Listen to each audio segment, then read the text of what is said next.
Voilà, bon, ce sera pas parfait, mais au moins on a gagné un soupçon de tranquillité. Là, ça fait... J'ai recommencé un certain nombre de fois. Vous ne verrez que 3 épisodes, mais comment vous dire? C'est la diffraction des possibles ce matin. Voilà, donc quelques minutes encore, je vous tiens, enfin, si vous le voulez bien. Donc, l'impact de l'action des personnages sur la société en question, elle implique, en tenir compte, le mettre en jeu lui aussi, cet impact, ça implique de décider auparavant effectivement la forme de cette société, d'en avoir conscience, de lui avoir, au moment de l'avoir mise en mouvement pour être à la toile de fond de nos aventures, il a fallu quelque chose, comme une prise de conscience de la part du scénariste, de, à propos, à propos des enjeux à ce niveau-là. Donc encore une fois, soit on part à l'aventure ailleurs et voilà, l'écho, l'impact, la vaguelette sera ridicule, soit ça se passe dans la cité, ou en tout cas au vu et au su de tous, et là, l'impact doit être pris en compte.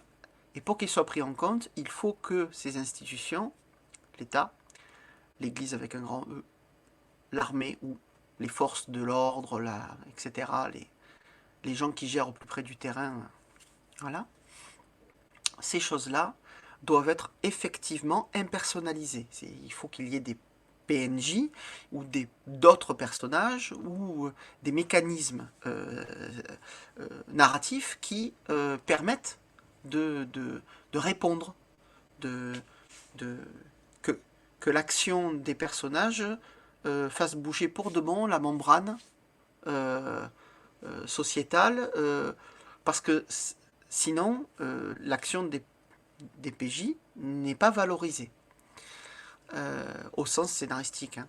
Ça peut être une action négative. Voilà, et du coup, ça rejoint autre chose d'ailleurs, ça rejoint la gestion du mystère, à propos de laquelle j'avais fait un article sur Electro-GN à l'époque, il y a longtemps, ça doit faire une dizaine d'années. Et le mystère de l'État, c'est est-ce que les personnages savent vraiment comment ça marche? Ça fonctionne comment? Est-ce qu'on s'est vraiment posé la question? Est-ce que ça fait partie de la culture du personnage? Et donc, du coup, il faut même l'avoir expliqué à la joueuse, au joueur avant. Euh, ou alors est-ce que c'est un mystère et est-ce qu'il va falloir à un moment donné se poser la question? Euh, Si ça doit être un enjeu, ça veut dire qu'il faut que ça ait été défini en amont.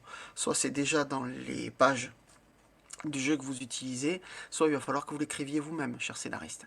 Et c'est là que le positionnement du scénariste prend tout son sens.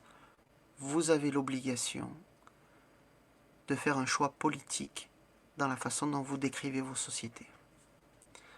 Même si votre point de vue après de conteur, de conteuse est neutre, quand une société va dans une certaine direction, plus ou moins loin de la démocratie, plus ou moins près du fascisme, que l'on est dans un système féodal, dans un système plus moderne, dans un système plus ancien, et ainsi de suite, qu'on soit dans un contexte où le collectivisme a vécu, où on est retourné à la féodalité, comme par exemple dans Fading Suns, à l'échelle en plus galactique, puisque sur chaque planète c'est différent.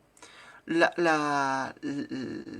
toute façon, vous avez pour tâche de prendre en compte cette ambiance politique-là, parce qu'elle conditionne la vie de tout le monde dans l'univers de jeu, et notamment à l'endroit où vous avez décidé de faire jouer, ou à l'endroit où vos PJ ont décidé d'aller si vous êtes du genre à, à utiliser la technique du bac à sable, je trouve ça très mal employé. Pour moi, c'est plutôt la technique de la mare au canard que le bac à sable. Parce que quand vous mettez un coup dans le sable, voilà, vous bougez un petit peu des grains de sable autour et puis c'est tout. Alors quand vous mettez un coup dans une mare, l'onde va frapper va aller partout et puis va revenir. Donc en fait, même l'image utilisée par rapport à l'univers bac à sable, il a, ça veut dire qu'à un moment donné, il n'y a pas de responsabilité de la part du narrateur de répondre vraiment, en fait, de répondre vraiment aux actions des PJ. Moi, j'utilise un système de curseur avec l'ensemble des PNJ qui sont prévus dans la campagne en question, dans l'univers en question, etc. Je me fais un petit carton avec des numéros et en fait, avec un petit pion, la plupart du temps c'est virtuel, j'utilise un classeur sur un logiciel informatique maintenant, les petits pions c'était dans le temps. Là, et en fait, je fais avancer le curseur sur la ligne. Donc, est-ce que le temple tel va prendre ombrage de l'action des PJ ou ne serait-ce que va être informé ou n'en a strictement rien à cirer? Bon, ben, il y a un curseur.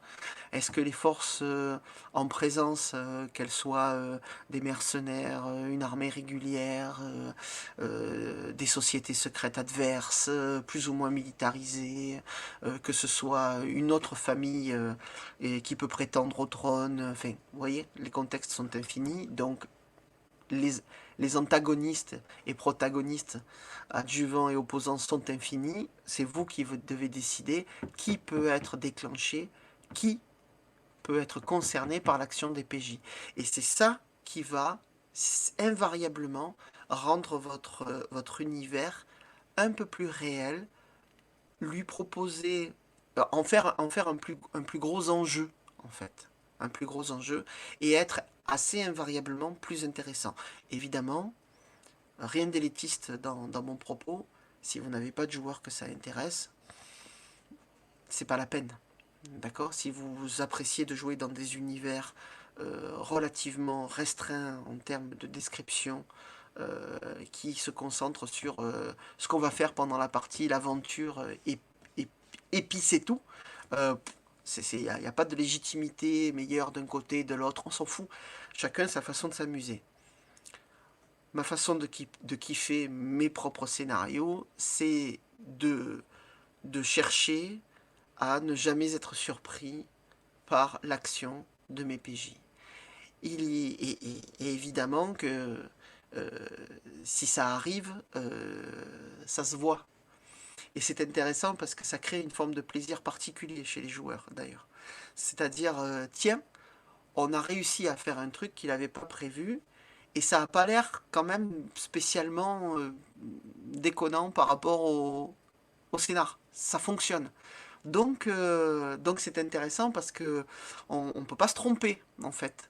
On peut pas se tromper, on est dans une faille du système. C'est-à-dire que c'est pas tant le scénario qui souffre et l'ego du scénariste, non. Ça veut dire qu'il va y avoir un impact sur l'univers de jeu. Et ça fait plaisir. En tout cas, moi en tant que joueur, ça me fait plaisir. Parce que c'est à ce moment-là qu'on atteint une véritable coécriture et que tous les gens qui sont autour de la table participent à la narration. C'est le moment où les joueurs cessent d'être des spectateurs et sont impliqués dans la co-création qui est en cours. Et c'est particulièrement intéressant parce que je vais boucler la boucle de cette façon-là. C'est exactement ça que Brecht veut quand des gens viennent au théâtre regarder ses pièces. C'est exactement ça qu'Evgeny veut en 1944 quand il écrit Le Dragon.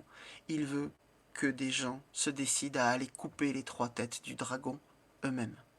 On est dans un principe de théâtre révolutionnaire qui amène la réflexion vis-à-vis de l'injustice. Et après la réflexion qui dit « Rien ne changera si vous n'agissez pas ». Dans un contexte sans enjeu, dans un contexte réel, je veux dire, à part le plaisir, à part la satisfaction intellectuelle, le jeu de rôle est peut-être un des lieux de formation de l'esprit les plus efficaces, un hyperlieu. Dans la vie, il y a des non-lieux, il y a des lieux communs, il y a des hyperlieux. À chaque fois que je m'assieds à une table de JDR, ou que je pars en GN, que ce soit en tant qu'orga ou en tant que joueur, j'espère à me rendre dans un hyperlieu, c'est-à-dire dans un endroit où je vais vivre 2 choses.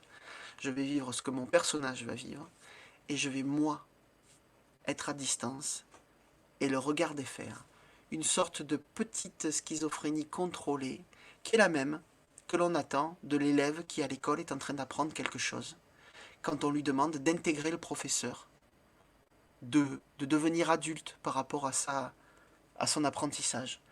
En fait, c'est un réflexe cognitif qui peut devenir un automatisme.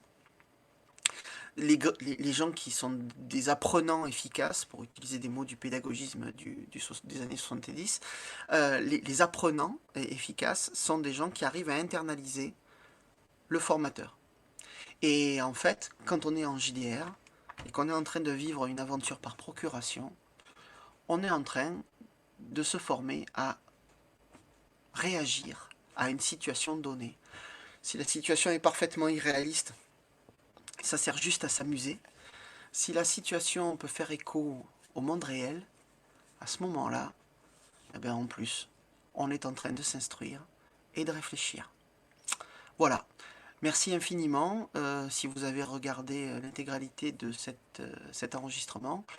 Réalisé toujours grâce aux moyens d'Avermedia et plus strictement aux moyens d'Avermedia cette fois-ci, notre logiciel en ligne ayant déclaré forfait hier soir, j'apparaissais tout pixelisé.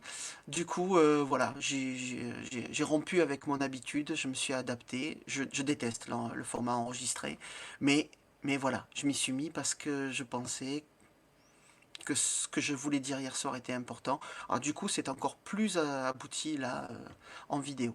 Voilà.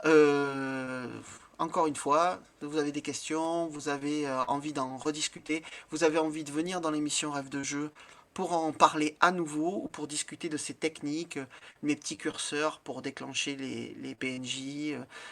C'est pas de moi d'ailleurs, hein, à l'époque c'est apparu dans une campagne Néphilim qui s'appelait... c'était quoi? C'était le Dragon de Bretagne. C'était... Je me rappelle plus exactement du titre. Elle est ressortie au moment du crowdfunding qui a été fait récemment par Multisim pour la réédition de Néphilim. Le fait est que, voilà, à un moment donné, des outils apparaissent, on décide de s'en servir et ils nous aident à réfléchir davantage, à apprendre des nouveaux trucs. C'est tout l'intérêt de la manip. Allez, merci infiniment et puis bon, bah, à très bientôt, sans doute à dimanche prochain.